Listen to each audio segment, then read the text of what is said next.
Welcome to the UPSC News Analysis for 13th June 2025. Every concept in the text explained. This episode breaks down key current affairs, explains basic concepts, and highlights mains relevant issues all tailored for UPSC aspirants. Exactly. We're digging into today's sources, looking at what's important, the underlying ideas, and why it matters for your prep. We'll connect the dots, look at the bigger picture from the material we have, trying to get to the core, quickly but thoroughly. Right. Our goal is to help you really grasp these topics and see how they fit into different parts of your studies. Okay, let's unpack this. And we have to start with some very difficult news coming out of Ahmedabad. Yes, it's unavoidable. Our sources detail a tragic event from June 12th. An Air India Boeing 787-8 Dreamliner, flight AI-171 to London, crashed shortly after takeoff. It struck a medical college hostel, causing a large explosion. The sources report devastating casualties, all but one passenger on board, tragically, and 24 people on the ground. Terrible. Yeah. And the pilots did manage a mayday call just before. Yes, just seconds before impact, according to the reports. The black box has been recovered. Okay. This immediately brings up some key aviation concepts. Aviation safety itself, it's all about preventing accidents through, rigorous design, maintenance, regulation. Right. The aircraft, the Boeing 787 Dreamliner, it's highlighted as modern, fuel efficient.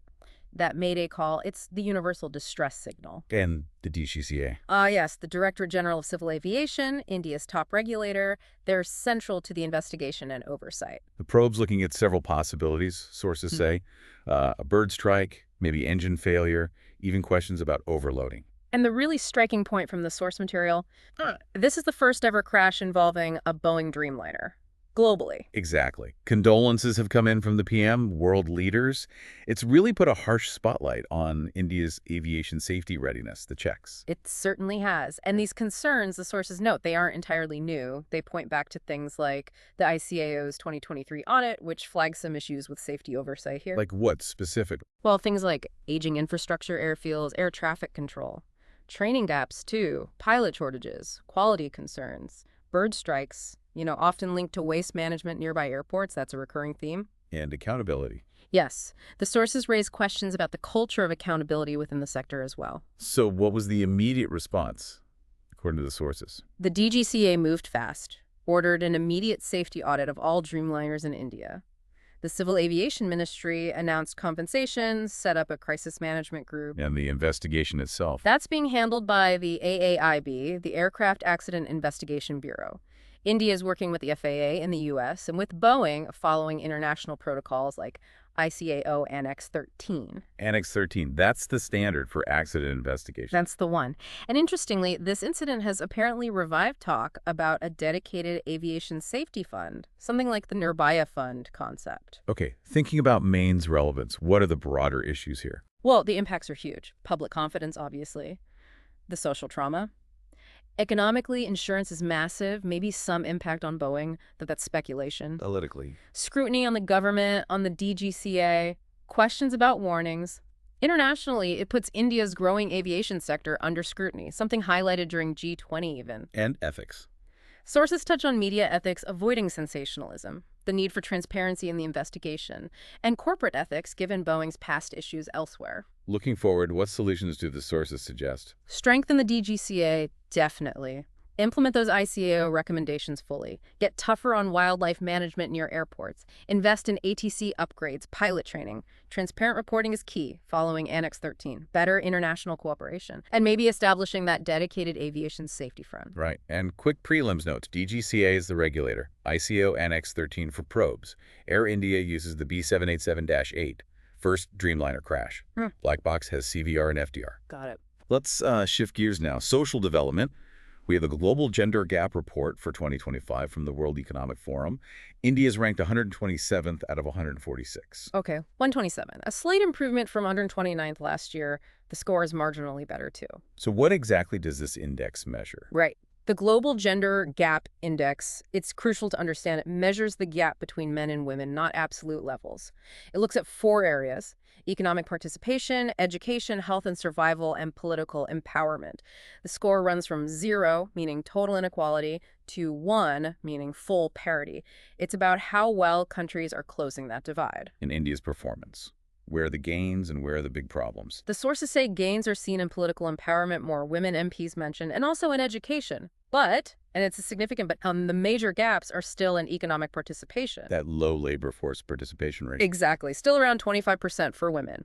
And also, worryingly, in health and survival, linked to the skewed sex ratio.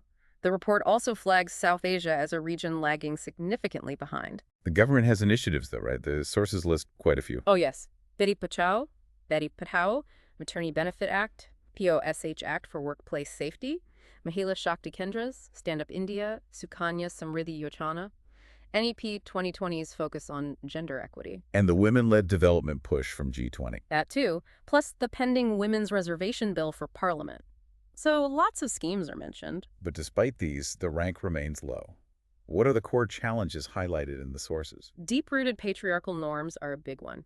The huge burden of unpaid domestic work on women. The gender pay gap. Safety issues, lack of affordable childcare, major barriers to work. And health issues persist: nutrition, anemia, that skewed sex ratio. Politically, yes, more women MPs, but still few at the very top leadership levels. What are the impacts of this inequality? Societally, it just holds back overall human development.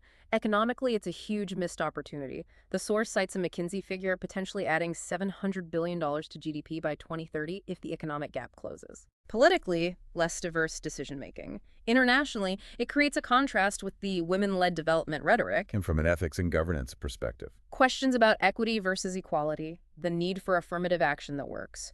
Data transparency is mentioned, concerns about underreporting, and good governance needing diverse representation. So, the way forward, according to the sources. Strengthen gender budgeting, really track the money. Enforce equal pay laws more strictly. Invest massively in safe transport, affordable childcare. Pass the Women's Reservation Bill. That's suggested.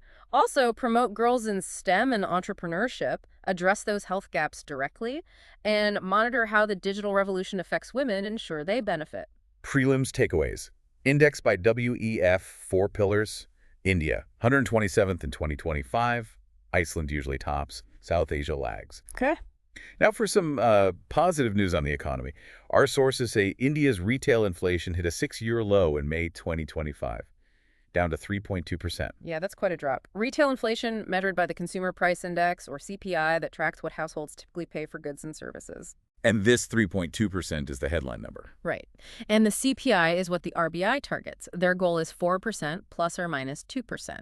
So 3.2% is well within the lower end of that band. We also look at core inflation, which strips out food and fuel. Because they're volatile. Exactly. Core gives a sense of underlying trends. And the good news is core inflation also eased below 4%. Low inflation is generally good, helps purchasing power, influences interest rates. What caused this big drop, according to the sources? Several things mentioned. Softer food prices, especially vegetables and cereals. Fuel prices stabilizing helped too. There's also a base effect. Inflation was higher last May, making this year's figure look lower comparatively. And the outlook. Sources see this as positive for consumption demand potentially picking up. And it probably means the RBI will keep its monetary policy stance neutral for now. No rate hikes likely soon. What government or RBI actions are credited in the sources? RBIs use tools like open market operations, MOMOs to manage liquidity. Government actions include tweaking food import policies, extending schemes like PMGKY for food security, also excise duty cuts on fuel-shielded consumers somewhat, better supply chain management, using buffer stocks for things like onions or pulses, that helps too, and this data feeds directly into the Monetary Policy Committee's decisions. Okay, for mains, even with this low number, what are the persistent challenges that make inflation tricky in India? Food inflation is always the big variable. Climate risks, El Nino, floods, droughts, they have a huge impact. Global commodity prices matter, supply chain bottlenecks, and structurally, our agriculture's heavy reliance on the monsoon. And the impacts when inflation is low like this? Good for real incomes, especially for the poor, boosts consumption, improves the investment mood, helps the government with fiscal consolidation, politically sensitive, so low inflation is generally popular. Externally, it supports the rupee, investor confidence. Ethics and governance angle. Sources mention the RBI's balancing act, inflation control versus growth support, the ethical duty to protect purchasing power. And transparency in data and projections is vital for credibility. What's the way forward suggested to maintain stability? Keep pushing agri-market reforms, better monsoon forecasting and farmer advisories, promote crop diversification, strategic use of buffer stocks, monitor global trends, improve data collection. Prelims notes. Retail inflation equals CPI. RBI target, Oprandai 10I 2%, May 2025 rate equals 3.2%, 6-year low. CPI is retail, WPI is wholesale. Got it. All right, let's look at a governance reform measure. The Finance Ministry, according to our sources, is mandating sunset clauses for new centrally sponsored and central sector schemes. Sunset clauses. Basically, it's a provision saying a scheme or law will automatically end on a certain date unless it's specifically reviewed and renewed. Why do that? The main idea is to force a regular checkup. Is this scheme still needed? Is it working efficiently? Is it affordable? It pushes for dynamic governance, stops zombie schemes from just lingering on, often used for budgets, subsidies. And the reasons cited in the sources for this move now. Fiscal constraints needing to save money. Stopping the endless creation of new, sometimes overlapping schemes, and just making public spending more effective overall. Are there exceptions? Sources say some big flagships like PMAY or Jal Jeevan Mission might continue but will still face tough reviews, not automatic expiry, perhaps. This isn't the first time scheme rationalization has been discussed, is it? No, not at all. The Expenditure Reform Commission recommended it years ago. NTI-EOG reviews schemes based on outcomes. Parliamentary committees like PACE provide oversight. We've seen efforts like merging plan-on-plan budgets, trimming CSS after the 14th Finance Commission. It's part of longer trend. So for Maines, what are the underlying issues this policy is trying to fix? Sources point to problems like duplication of schemes between ministries, weak monitoring, and often low impact despite significant spending. Sunset clauses are meant to tackle this head-on. Challenges in implementing it. Well, politically, it can be hard to end schemes, especially popular ones. And there can be center-state friction over CSS design and funding changes. And the potential impacts. Economically, it could free up significant fiscal space, maybe for infrastructure investment, and cut waste. Politically, it boosts executive accountability you need to show results, but might face resistance. Governance-wise, it encourages data-driven policy, evidence-based decisions. Ethics. There's an ethical angle, spending taxpayer money wisely. The sources stress transparent reviews involving stakeholders, trying to move away from purely political reasons for keeping schemes alive. So the way forward to make this work? Institutionalize it, make sunset clauses standard for all new schemes.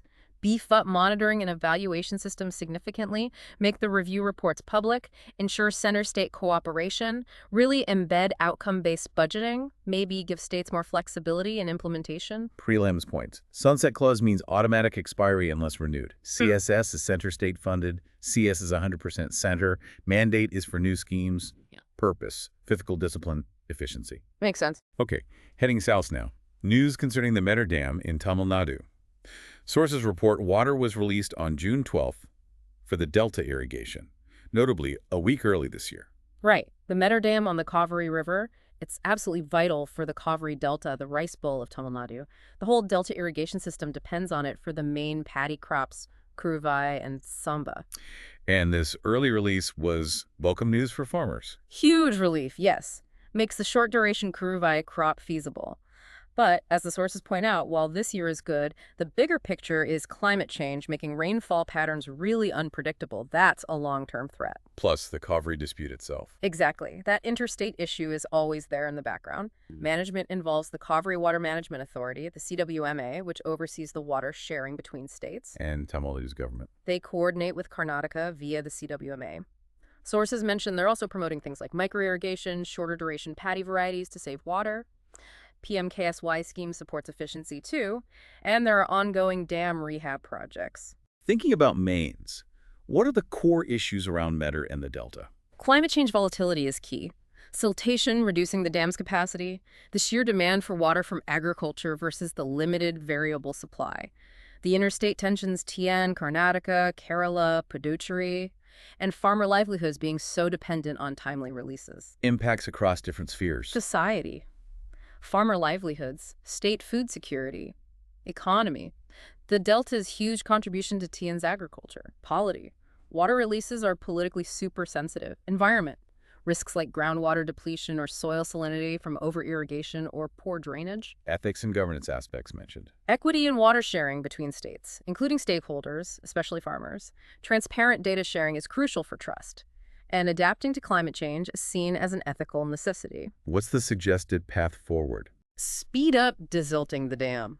Promote water-saving rice cultivation methods, invest in micro-irrigation, strengthen the CWMA, more transparency, collaboration, use tech like IoT for real-time basin management, develop a climate-resilient plan for the whole delta involving local communities. Prelims notes.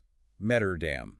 Kaveri, TNA. Key for Kurovisamba and Kaveri Delta, Rice Bowl. Managed by CWMA, climate change variability is a major challenge. Okay. All right, let's turn to international trade. Sources indicate progress, or at least ongoing talks, on an India-U.S. limited trade agreement. They're aiming for fall 2025. Yeah, a bilateral trade agreement, or BTA. Basically, a deal to cut tariffs, ease market access, boost investment. The India-U.S. trade relationship is massive, around $120 billion in FY25. U.S. is India's biggest trading partner. But there are friction points. Oh, yes. Sources highlight U.S. tariffs on Indian steel aluminum, India's tariffs on U.S. farm dairy goods, disagreements over IPR, digital trade rules.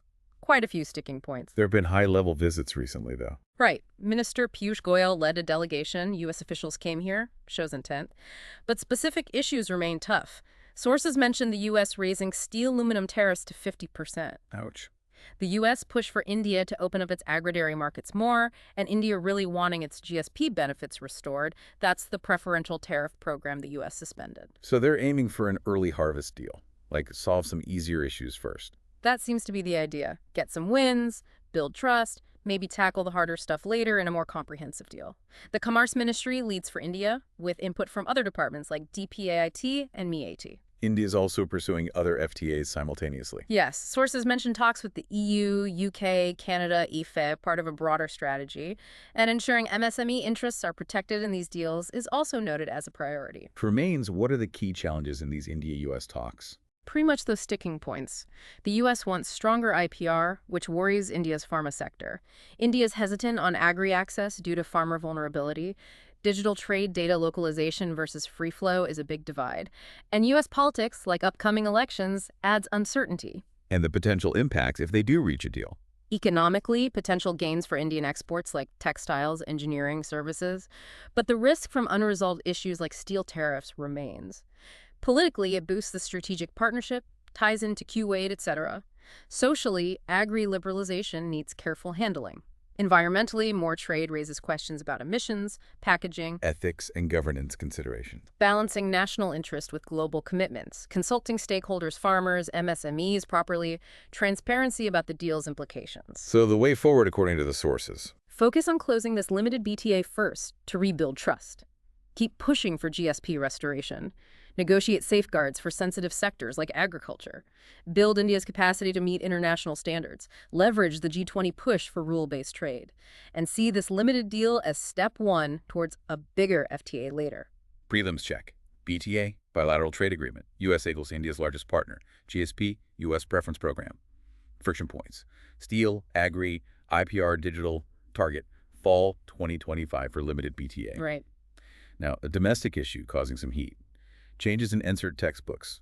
Sources report criticism over revisions in history, political science, economics texts. Okay, NSERT, National Council of Educational Research and Training. Autonomous body under the Education Ministry. They develop the curriculum framework, the NCF, and the textbooks used widely. Revisions happen, usually to update or simplify. What's the specific controversy this time? The criticism, as reported, focuses on alleged removal or significant reduction of sections dealing with poverty and agrarian structures.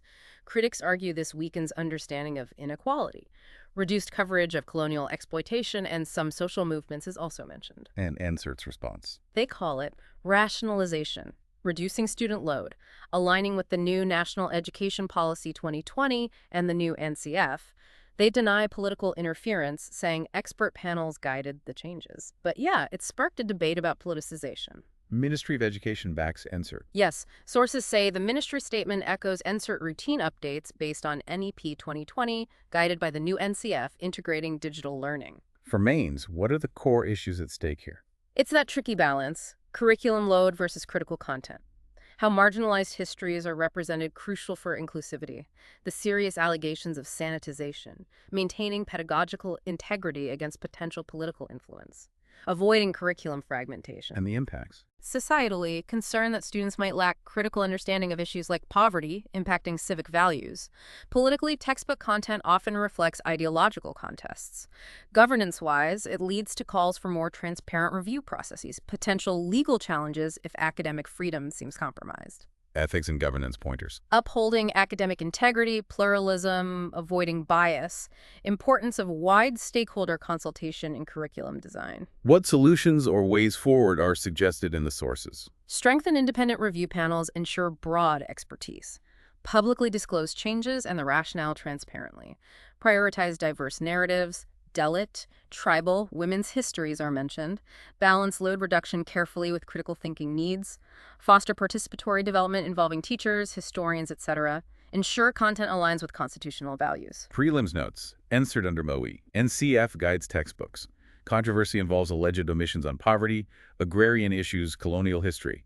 Link to NEP 2020 rollout. Turning abroad now, to the Hamas-Israel conflict. Sources report on a specific incident. Israeli airstrikes in Gaza on June 12th, reportedly killing 12 militia members. Right. Some quick context. Hamas, the Palestinian group controlling Gaza, designated terrorist by some. The broader Israel-Palestine conflict, long and complex. Various militia groups operate. This is part of the escalation since the October 2024 Hamas attacks and Israel's response. What are the specific claims about this incident? According to the sources, Israel stated it targeted Hamas-backed units involved in attacks and tunnel building, hitting weapon sites. Hamas, conversely, accused Israel of targeting civilians.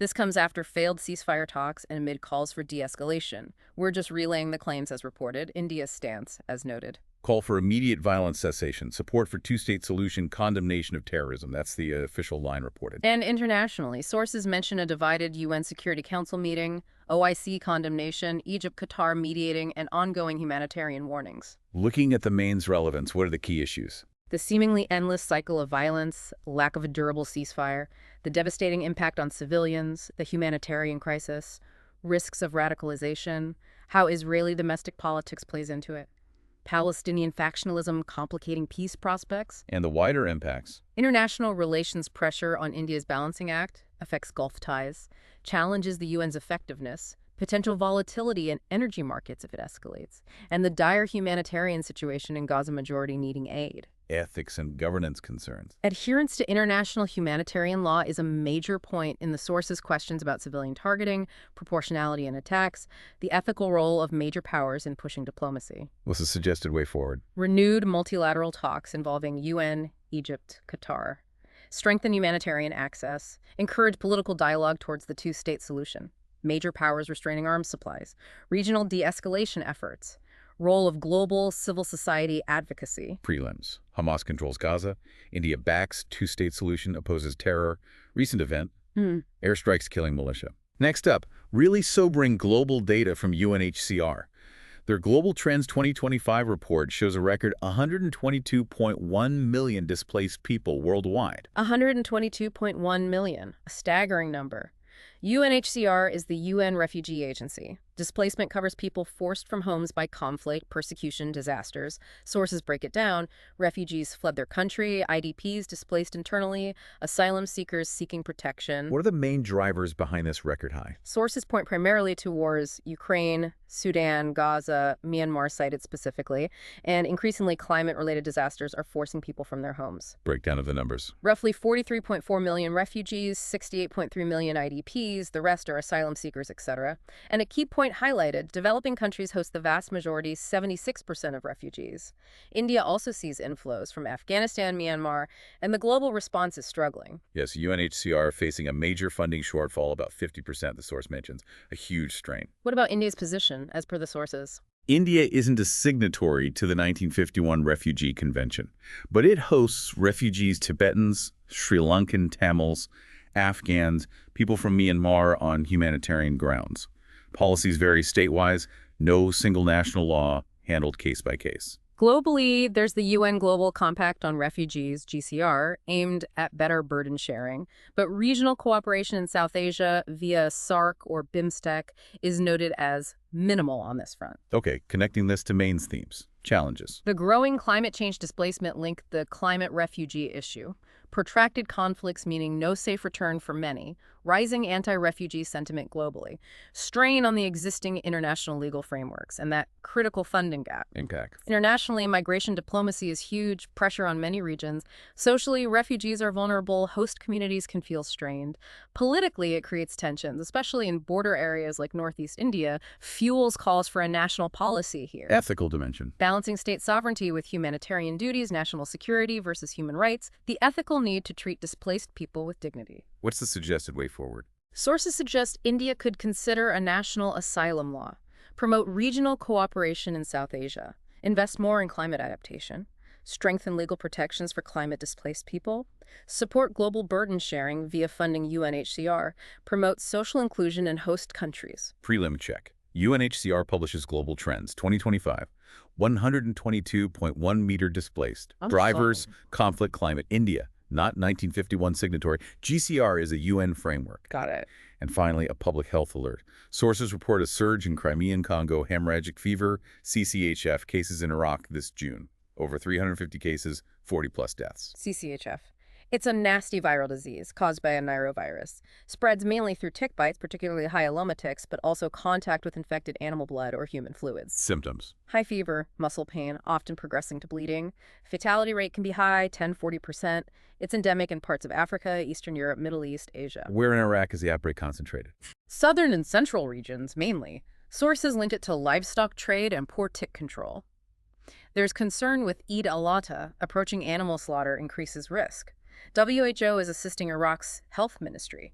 What are Iraqi authorities doing? Awareness campaigns, providing PPE for health workers, stepping up tick control on animals. WHO's sent rapid response teams helping with surveillance and diagnostics. Global agencies are watching for regional spread.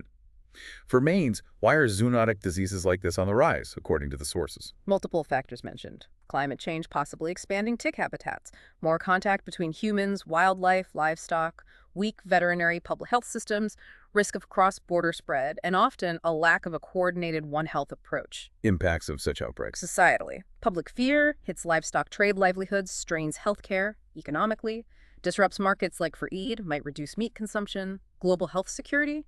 CCHF is a WHO priority disease. It has pandemic potential, international spread risk. Ethics and governance points. Obligation for timely, transparent reporting. Protecting healthcare workers. Avoiding stigmatization of affected people or areas. How to tackle this. The way forward. Scale up vector control. Promote safe livestock handling. Public awareness is key. Strengthen surveillance for zoonotic diseases. Build One Health capacity integrating human, animal, environment health sectors. International cooperation for data sharing.